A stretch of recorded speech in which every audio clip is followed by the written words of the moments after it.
Hello, good morning. Merry Christmas, everyone. I hope you're okay.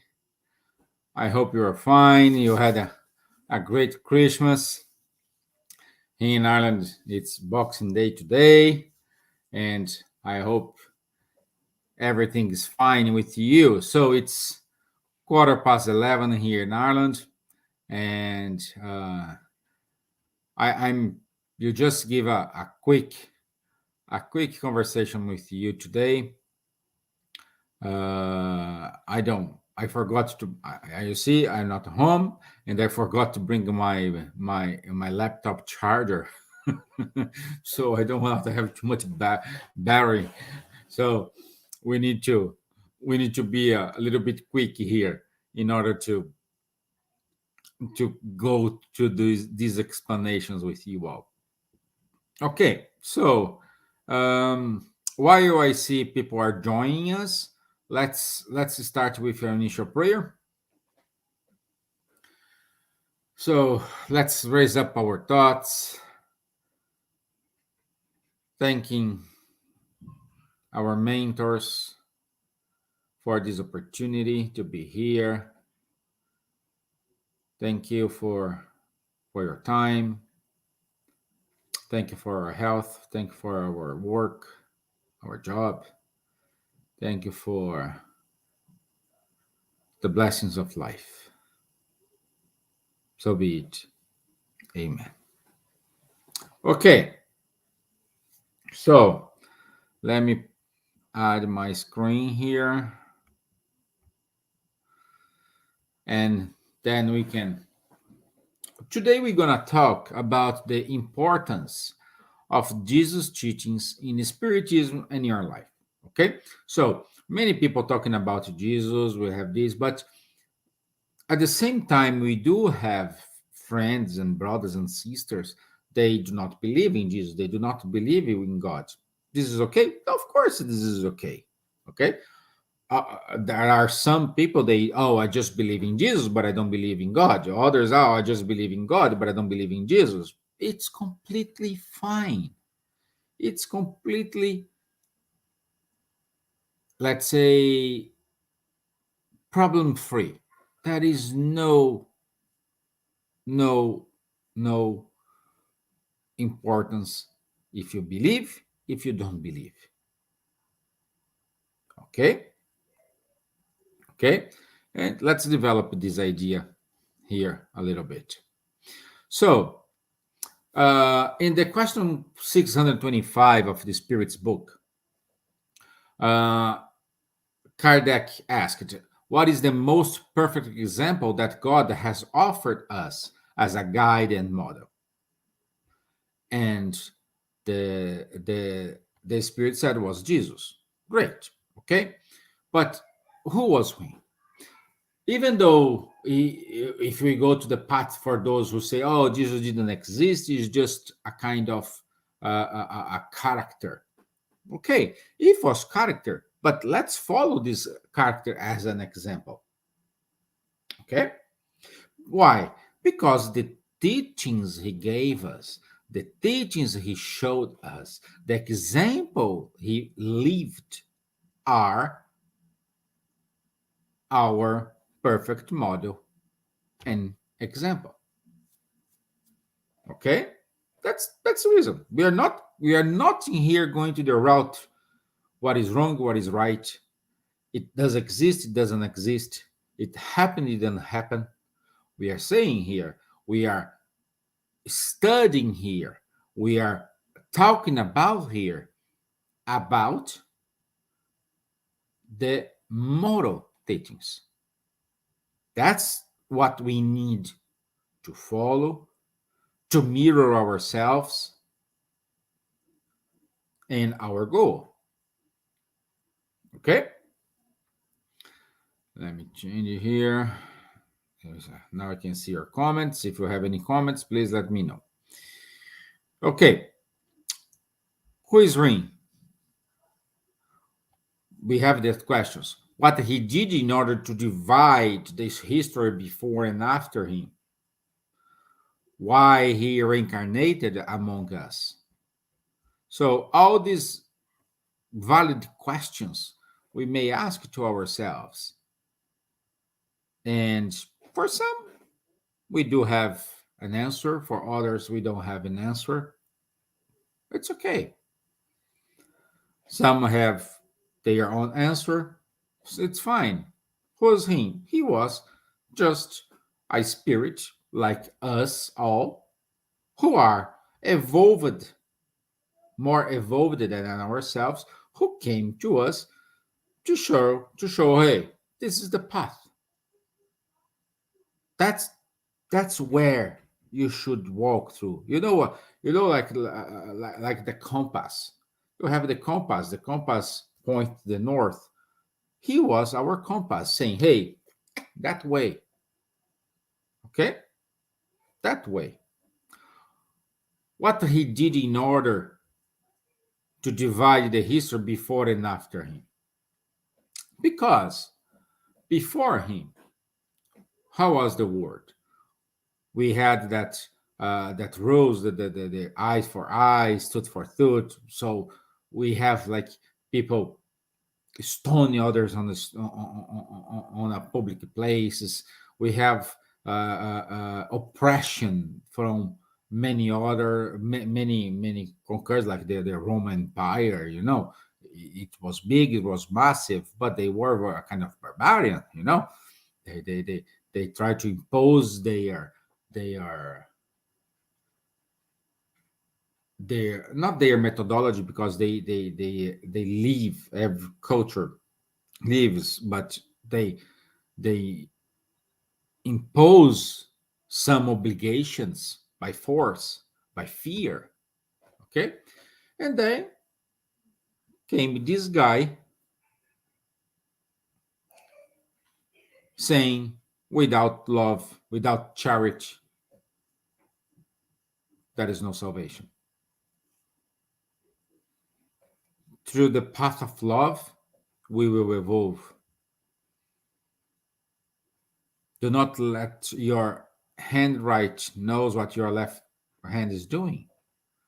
If someone slapped you on your right face, give your other one. The Sermon of the Mountain. So that's it's completely different and new for that epoch. That's why he divided the history between before him and after him. Lessons in which, until now, over 2,000 years it happened, we still do not know how to apply it. We applied some, yes. We evolved, yes. We are progressing, yes, but we are still learning it. We are still facing challenges, difficulties in order to achieve that. And this answer a little bit why he reincarnated us, because we need someone among us in order to say, hey guys, like a guide tour. I think everyone went to a place, and you have the guide tour. The guy knows that area, that region, the history, and you have to follow the flag. Hey guys, come here. That's the way, because he knows or she knows where to go. Okay. So again, that's the division, because before him, the law was eye for eye, tooth for tooth, the law of Moses, vengeance God, a punished God. And after him, we are merciful Father, a love, and a hope. So it's two different characters. Okay? So then we can say Spiritism is a religion. Personal answer, my answer. No, it's not a religion. But this is Stevan answer, which there is no valid point here. Okay? But let's see what we can find about it. Kardec says, if so, we'll tell you in is Spiritism a religion? And Kardec said, well, yes, absolutely. Gentlemen, in the philosophical sense, Spiritism is a religion, and we glorify because it is the doctrine that underlies the brotherhood ties and communion with thoughts of a simple convention, but on more solid foundations, the same laws of matter. Let's keep going here. If we take Jesus from Spiritism, turns it into comedy. If you take religion from Spiritism, it becomes a business. The doctrine is science, philosophy, and religion. If we take off religion, what is. If we take the religion of Spiritism, it is a body without a heart. If we take science, is a body without a head. And if we take philosophy, is a body without members. This was said by Chico Xavier. But Stevan, you said at the beginning, for you, Spiritism is not a religion. Now you're saying here, Kardec is saying, yes, it's a religion. Chico Xavier, yes, it is a religion because it's complements. Yes. And I keep saying what I said at the beginning. Spiritism is not a religion. Why? It's not a religion in terms of what we know about the religion word. We know religion by a dogmas, composed of dogmas, composed about fear, composed about, oh, you have to do this, you must follow this, don't do that, oh, you go to the hell, oh, you go, this is a sin, oh, we are followed, we are surrounded by this fear. And in terms, that's why Spiritism is not a religion for me. The religion we are saying here is the first steps when we say, let's understand what the word religion means. Religion comes from, the word religion comes from the Latin, from the Greek, religare, which is reconnect. So it means reconnect you, person, with something, which is God and Jesus. So that's the connection. Is not a pile of rules. It's not a pile of dogmas. It's not a pile of laws you need to follow. You must. That's why I'm saying it is a religion, but it's a religion in the terms of reconnect you with the, let's say, Almighty. Okay? Okay? Happy days? That's why. And Spiritism's perfect says this. The Spiritism doctrine says you are free to do whatever you want to. However, never forget that is consequences of your actions. And if you are suffering, it's because you have a consequence of your actions. It's not a punishment. I know you have questions, but let's go any further. So, the circle of life. Spiritism is a philosophy which has religious implications. Yes, because they reconnect you with the divine, the Almighty.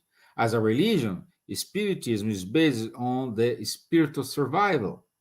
Spiritism, which has neither dogma, nor worship, nor hierarchies, is not a religion in the ordinary sense.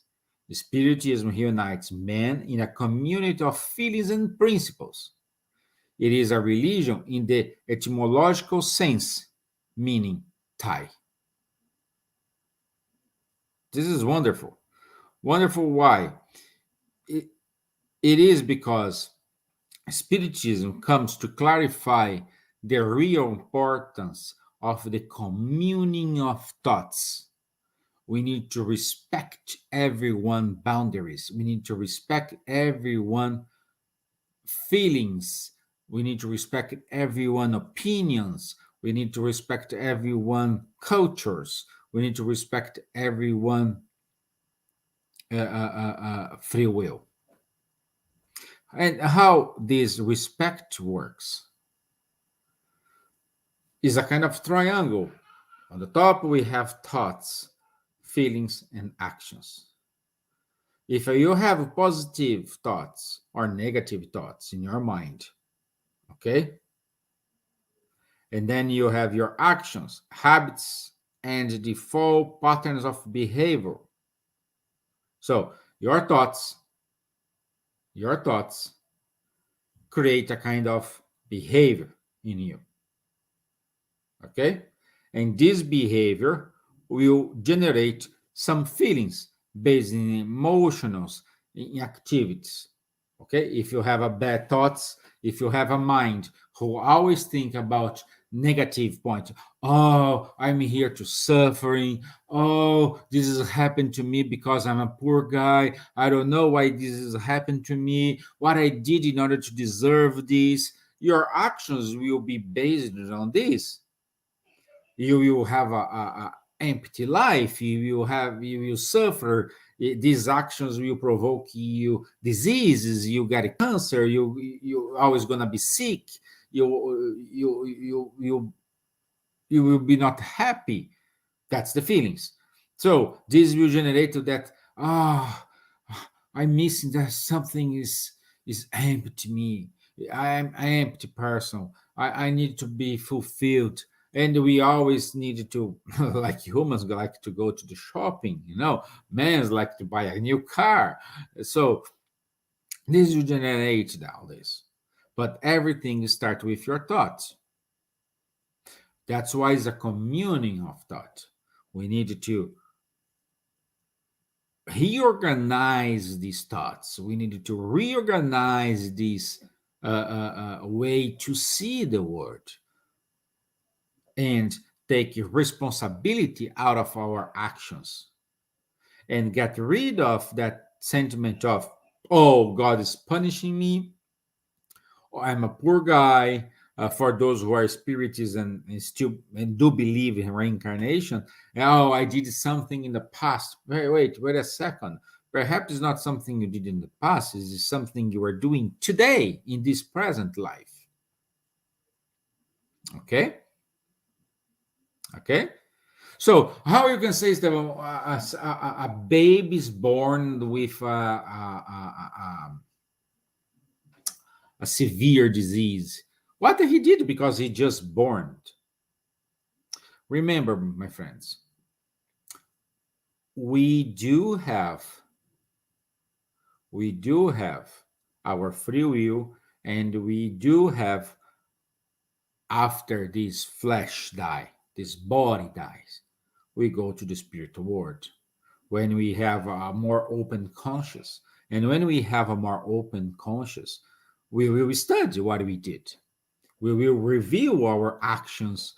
It's like when you, like for example, you are part of a big brother that's shown on TV, who's recording your behaviors, your attitudes every day, 24 hours by 24 by 7.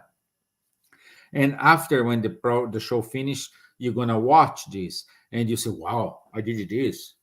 Wow, this is not me. I didn't mean that, but I did it.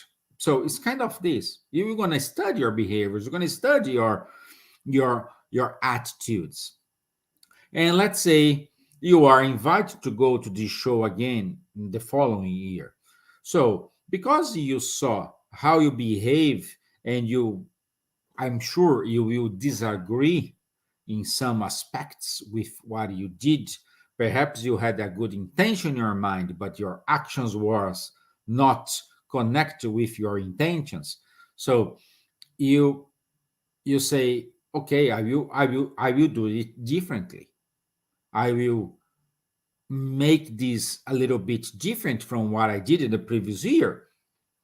So you go to the show with a different behavior, changing your attitudes, changing your mindset. This is valid. That's what happened with the reincarnation. You come here, okay, let's do, and in order to learn, perhaps you say, okay, let me go through this this disease here, because this will teach me how I need to be humble, how I need to accept this, accept that. This is gonna teach me this lesson, this is gonna teach me that lesson. All this gonna help you, but not this is not a punishment. God is not someone who are sitting there and say, oh, Steven gonna suffer today, person X is gonna have a wonderful day, person Y gonna have an accident today. No, that is nothing like this. It's just a consequences of your behavior. If you save money, you will have money in the future or whenever you need. Perhaps you don't have the total amount you need, but you have some. It's better than you spend all your money and when you need it, you don't have part of it and you need to go after the entire sum you need. Is that clear? I hope it is. I hope it is for you guys. Okay? So, who is him? Some say he's a doctor, some says he's a professor, a teacher, some says they are a psychologist, but he is the consoler. He's just showing us what we need to do, how we need to do, how we need to behave, how we need to understand everything. That's his mission. And he gave this by his examples, by his attitudes. Oh, but there is nothing written in his childhood. Yes, there is nothing written in childhood. But remember, Jesus born in a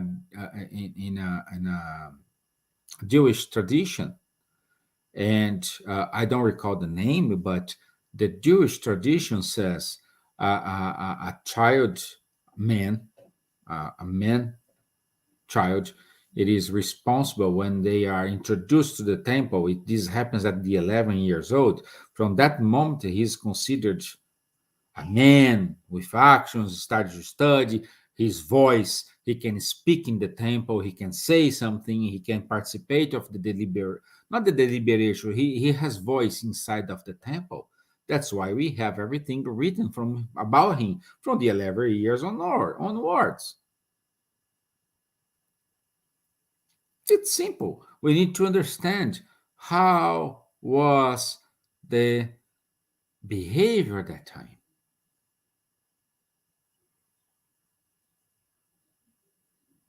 And the best way, like when we have the gospel according to Matthew. Matthew was a Jewish. He was a Jewish, writing by a Jewish person, which was Jesus, and he wrote that to Jewish audience. See? That's what's his importance. And that's why one of the most important gospels we have is Matthew's gospel. This we need to understand. Jesus was a man like any others in terms of us. but he was able to live by his examples. He was everything what he was saying, it was lived by him. Oh, but why the Jewish people don't accept Jesus as the Savior? They do not accept that's a clear answer.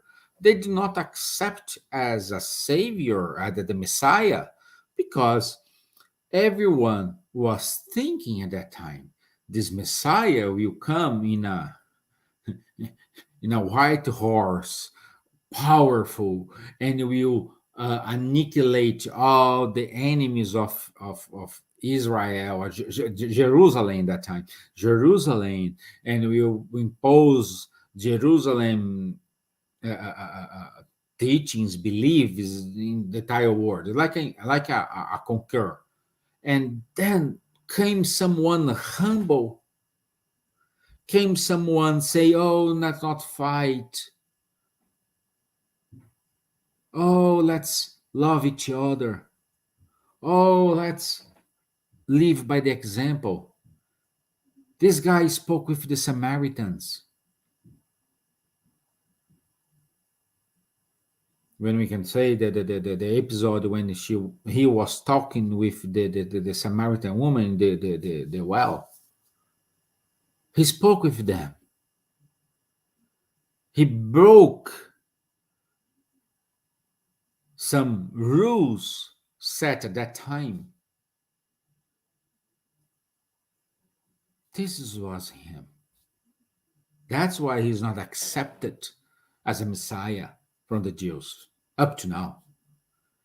Because the Messiah is the one who come here and you conquer. Like say, "Hey, stop!" And everybody, no. Why this doesn't happen? And why this will not happen? Because we do have our free will. Nobody, God, Jesus, your mentor, your guardian angel, or nobody will interfere in our free will. Oh, but when I have a bad spirit with me, he, yes, this bad spirit will feed your mind. These bad people who is surrounding you, not just the spirits, he will feed your mind. But the decision to follow what they are saying or not follow what they are saying, it's yours. It's you. They can give you arguments, they can give you statistics, they can give you examples, they can give you a lot of things. The final decision to take the road A or the road B, it's yours.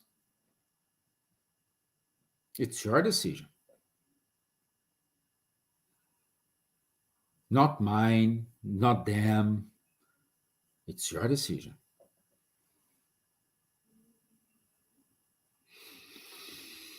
Do you understand why it's so important for us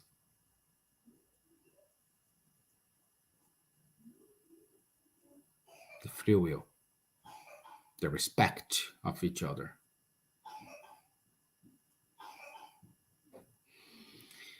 Okay. Jesus, the pathway.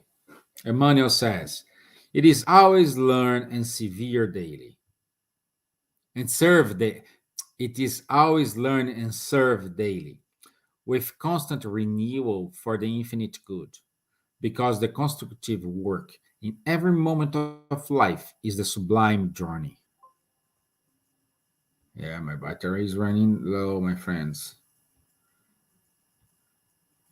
Um, of the soul of the path of knowledge and virtue, the experience and the rise. The coming of Christ was different, however. In his divine presence, we have the fountain of positive truth, the sun that shines. Beautiful, no?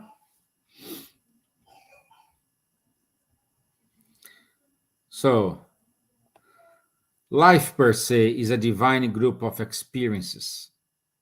Each separate lifetime offers the individual in benefit of acquiring new knowledge. The acquisition of religious values is the most important of all because it entails the movement of the soul's decisive illumination towards God. Without prosperity, we are stagnant somehow. However, this is a temporary situation until the spirits awake. This awakening commonly happens over the sting of pain according to the wisest divine law of cause and effect. Let me stop for here because I have 6 minutes battery here. So, and unfortunately, for as I said at the beginning, I forgot to bring the charger for my laptop. That's what I want to say to you, my friends. You are in the control of this boat. It's up to you to decide where you want to go. And it's